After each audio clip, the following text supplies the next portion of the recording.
जीवन छोड़कर चला जाता है और फिर हम उसकी तस्वीर के सामने आंसू बहाते हैं, फूल चढ़ाते हैं। तो क्यों आज ही मेरे को फूल दे दो ना। जब मेरी मृत्यु होगी तब तो मेरे रिश्तेदारों से मिलने आओगे और मुझे उसका पता भी नहीं चलेगा। तो आज ही आ जाओ ना। जब मेरी मृत्यु होगी तब मेरे सारे गुनाह माफ कर दोगे, तो आज ही कर दो ना। जब मेरी मृत्यु होगी मेरे बारे में अच्छी अच्छी बातें करोगे और मुझे पता भी नहीं चलेगा, तो आज ही कर दो ना, जिससे मैं शांति पूर्वक अपनी देह छोड़ सकूं। जब मेरी मृत्यु होगी तो मैं लगेगा कि इस इंसान के पास थोड़ी देर और बैठता तो अच्छा होता। तो मेरे प्यारे बच्चों, आज ही बैठो ना, इंतजार मत करो। मौत का कोई भरोसा नहीं, कब आ जाए। जब तक मैं शरीर में हूँ तब तक अच्छा व्यवहार करो। मेरी मृत्यु के बाद जो बोल रहा हूँ बोलते रहना, मैं सुनने नहीं आऊंगी। सबको मेरा बहुत बहुत आशीर्वाद एवं प्यार। मेरी इच्छा है मेरी मृत्यु के बाद कोई दुखी नहीं होगा, कोई रोएगा नहीं, एवं हंसते नाचते गाते और खुशी खुशी मेरी अंतिम क्रिया करेंगे। जय ओशो। आनंद में जीना सिखाया हमें, हंसते हुए जीना, हंसते हुए मरना, हंसते हुए जीना, हंसते हुए मरना, मरने की कला सिखाई हमें, मरने की कला सिखाई हमें, आनंद में जीना सिखाया हमें। और हमारी दीदी ऐसे ही जी रही है। ओशो बोलते ना, घर को मंदिर बनाओ। तो आज देखकर लग रहा है कि दीदी का घर वाकई मंदिर बन गया है। इसको आप स्वर्ग कहें, मंदिर कहें। और दीदी भी ना कितने सालों से ओशो के बताए ध्यान विद्या कर रही हैं। तो आज वो इस स्थिति में हो गई कि उनको सत सत नमन। मतलब ये कहे कि वो भी करीब करीब बुद्धत्व के करीब पहुंच गई है और अब इस मंदिर में रहते हुए तो समझो पहुंच ही गई। या पार लगनी है बस।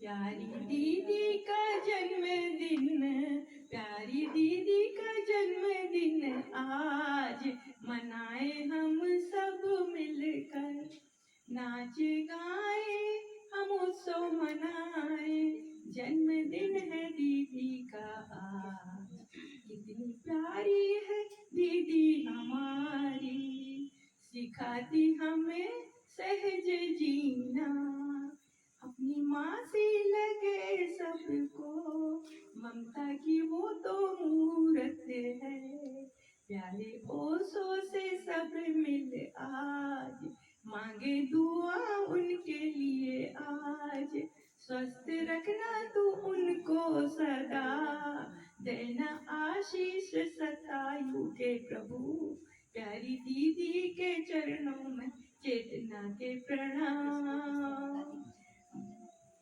प्यारी दीदी का जन्मदिन आज मनाए हम सब मिलकर।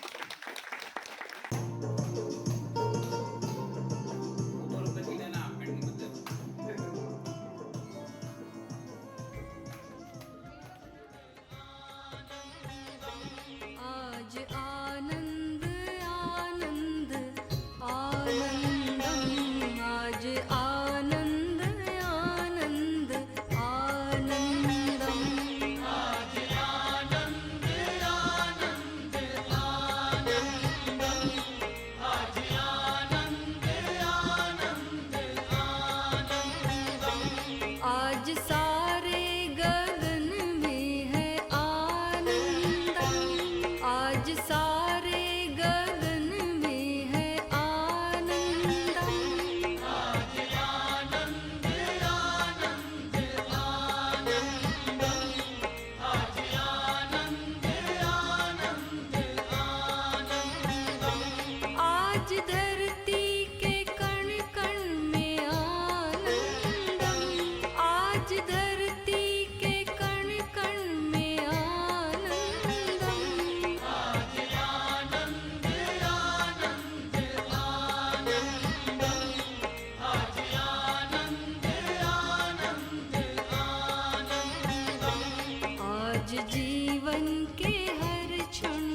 अंश का पूर्ण में खो जाना या अंश में पूर्ण समा जाना। एक अंश का पूर्ण में खो जाना या अंश में पूर्ण समा जाना। ये सच्चिदानंद मुबारक हो, ये प्रभु से मिलन मुबारक, सबको मुबारक हो, हम सबको मुबारक हो। संबोधि दिवस ओशो का सबको मुबारक हो, हम सबको मुबारक हो।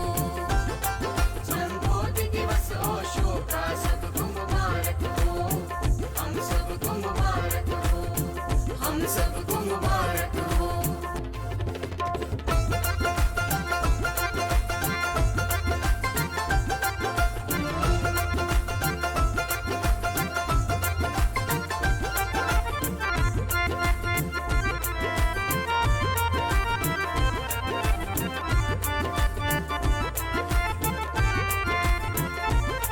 खुद भक्त का भगवन हो जाना, चैतन्य का दर्पण हो जाना।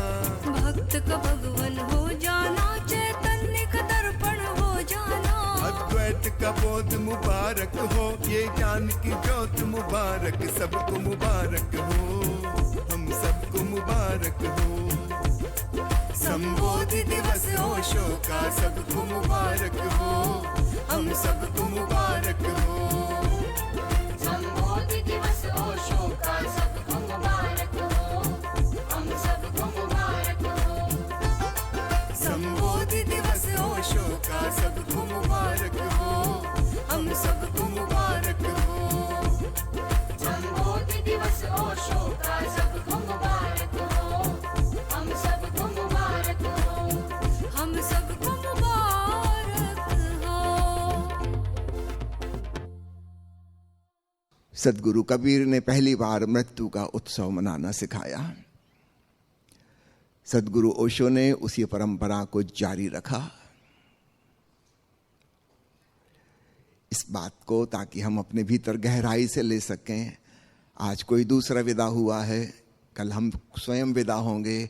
हमारे मन में जीवन और मृत्यु दोनों उत्सव हैं, आनंद हैं, इसकी धारणा गहरी बैठे। अभी यहाँ आने से 2 मिनट पहले ही मुझे खबर मिली, मेरी बड़ी बहन माँ स्नेह भारती का देहांत हो गया। आपको बता दूं, आज से करीब करीब 9-10 महीने पहले जब उनका बर्थडे मनाया जा रहा था, उसके पहले उन्होंने सबको खबर भेज दी कि सब लोग आ जाओ और इस बर्थडे को ऐसा मनाओ कि यह आखिरी है और फिर मेरी मृत्यु में कोई मत आना। जब मैं जिंदा हूं तभी आके मिलो, सेलिब्रेट कर लो। बाद में सेलिब्रेशन होगा, लेकिन उसमें सबको आने की कोई जरूरत नहीं है। मेरे जीते जी सब लोग आ जाओ। फिर उन्होंने उस विशाल उत्सव में बहुत सुंदर भाषण भी दिया, सबको धन्यवाद दिया कि आप लोग आ गए, आपसे मुलाकात हो गई। अब न जाने कब विदाई की बेला आ जाए। तो लगभग 10 महीने पहले उन्हें एहसास हो गया था। अक्टूबर में उन्होंने यह बड़ा सेलिब्रेशन आयोजित किया था। अभी अभी खबर आई कि उन्होंने देह छोड़ दी है। और आश्चर्य की बात, मेरे जीजा जी ने, उनके पतिदेव ने भी गुरु पूर्णिमा को देह छोड़ी थी। इन्होंने गुरु पूर्णिमा के एक दिन पहले ही छोड़ दी, ठीक समय। तो प्यारे मित्रों, जन्म और मृत्यु को अलग अलग नहीं समझना, एक ही डंडे के 2 छोर हैं। और जो व्यक्ति मृत्यु से डरा है और भयभीत है, वह जीवन का भी क्या खाक आनंद और उत्सव मनाएगा? जरा सोचो तो सही। वह तो हमेशा डरा डरा, सहमा सहमा रहेगा, अब मरे कि तब मरे। उसके जीवन में कभी शांति और आनंद हो ही नहीं सकता। तो मृत्यु के प्रति एक गहन स्वीकार का भाव, हम आनंद पूर्वक जिएं, आनंद पूर्वक विदा हो सकें, इसकी तैयारी। जीवन एक तैयारी है मृत्यु की। अगर हम जिंदगी भर दुखी रहे हैं, चिंतित रहे हैं, परेशान रहे हैं, तो मृत्यु में भी हम दुखी, चिंतित और परेशान होंगे। अगर हम जिंदगी भर संघर्षशील रहे, हमेशा अस्वीकार में जीते रहे, तो मरते समय भी हम लड़ेंगे यमदूतों से। हमारी आदत संघर्ष की है। और जो व्यक्ति शांति से जिया है, आनंद से जिया है, प्रेम भाव से, स्वीकार भाव से, तथाता भाव से, मृत्यु के क्षण में उसकी सारी ऊर्जा परम तथाता में आ जाएगी। जैसे खेल खेल में पूरी जिंदगी थी, वैसी खेल खेल में विदाई हो जाएगी।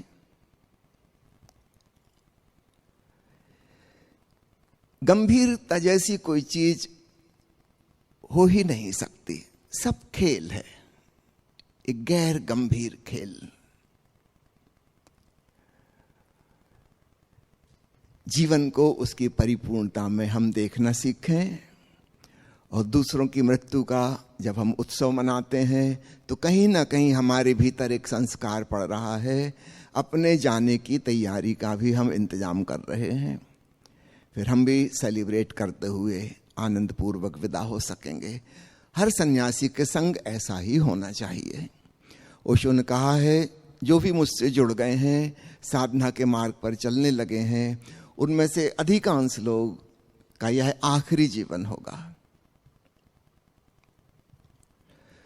कुछ लोग जो बहुत धीमी धीमी गति से प्रगति करेंगे साधना में, उनको शायद एक जन्म और लेना पड़े।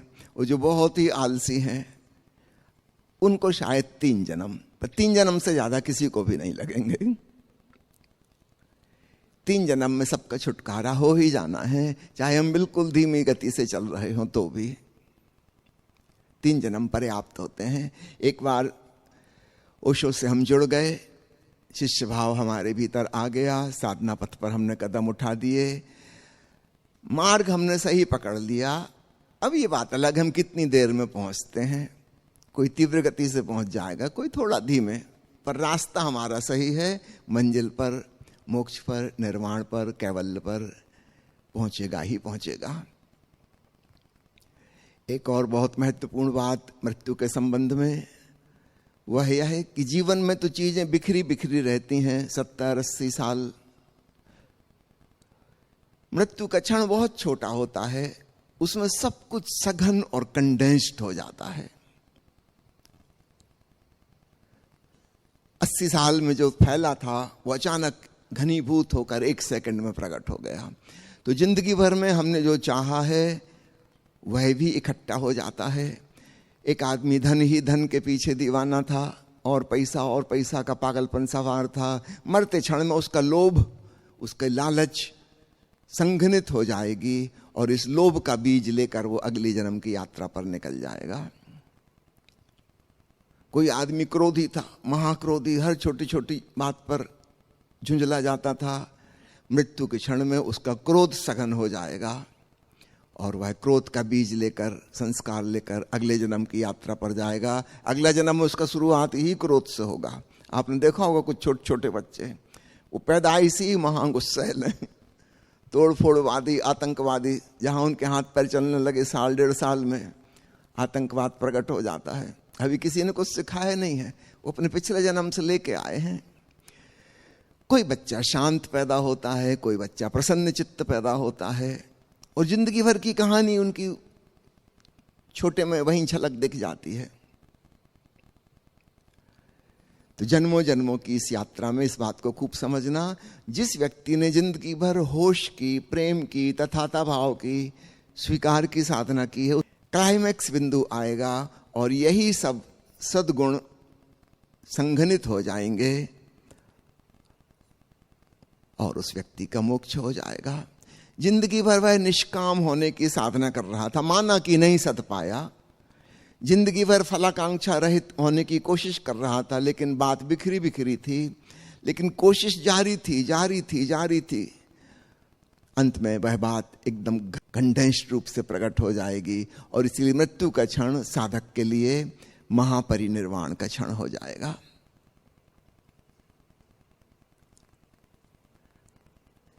एक बहुत बड़ा आश्वासन है प्रत्येक साधक के लिए कि चाहे हमें जीवन में सफलता नहीं मिल पा रही हो समाधि की गहराई में डूबने की, पर पूरी पूरी उम्मीद है हमारी मृत्यु महासमाधि बनेगी, क्योंकि हमारी कोशिश जारी है।